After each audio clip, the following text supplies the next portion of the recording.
నిఖిల్ అబ్బోరి ఒకసారి రా ఈయన్ని మీరు గుర్తుపట్టారా అండి? గెస్ చేయండి. నిఖిల్ అబ్బోరి, జయకృష్ణ ఇద్దరు మేము ముగ్గురు కలిసి యాక్ట్ చేసాం మూవీలో. ఈయన్ని గుర్తుపట్టారా? గెస్ చేయండి ఎవరైనా. అది 100% లవ్లో అండ్ మిర్చిలో, ఇంకా చాక్లెట్లు ఒక బాగోదు అనే నంది అవార్డ్, గణేష్లో 100% లవ్లో చిన్నపిల్లోడు, ఇవన్నీ క్యారెక్టర్లు చేసి నంది అవార్డ్ యాక్టర్ అండి ఈయన ముందు మేమంతా. ఏంటి ఫస్ట్లీ థ్యాంక్ యూ సింజిత్ లేకపోతే నాకు ఈ క్యారెక్టర్ వచ్చేది కాదు. అండ్ బన్నీవాస్ గారు, నేను 100% లవ్ అప్పుడు కలిసాను మిమ్మల్ని. ఇప్పుడు మీరు నన్ను గుర్తుపట్టలేరు, బట్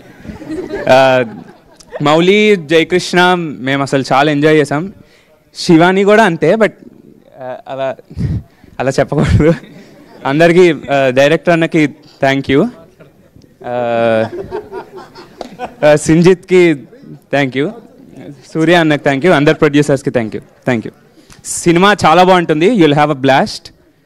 థ్యాంక్ యూ.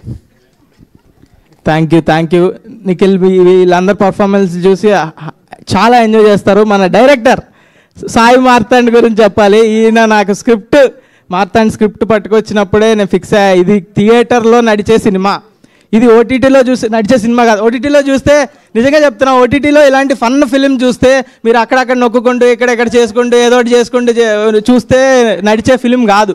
ఓటీటీలో చూస్తే యావరేజ్గానే అనిపించవచ్చు మీకు, కానీ థియేటర్లో చూస్తే ఆ ఆడియన్స్ అంతేనండి. Comedy films are meant to be watched in theatre, audience experience. అందుకనే స్టాండప్ కామెడీలు కానీ అందరూ థియేటర్లోనే ఆడిటోరియంలో చూస్తారు. ఎందుకంటే ఆడిటోరియంలో చూస్తే మీ పక్కన ఉన్న జనాలు నవ్వేసరికి ఆ ఎనర్జీ పాస్ అయ్యి ఆ కామెడీ మనకి ఎక్కుతుంది, ఆ ఫన్ మనకి వి ఫీల్ దట్ ఫన్. అదే ఓటీటీలో మనం ఏదో చేస్తూ పక్కన చూస్తూ ఇలా చెప్పే థియేటర్ కన్విన్స్ చేశాడండి. ఈ యాక్టింగ్ చేసాడు మొత్తం. థియేటర్ తర్వాత ఓటీటీ గురించి చెప్తా అండి. మన ఈటీవీ విన్ ఏ ఓటీటీ పడితే ఆ ఓటీటీలో చూస్తే బాగోదు అనిపించవచ్చు, కానీ ఈటీవీ విన్లో చూస్తే అప్పుడు కదండి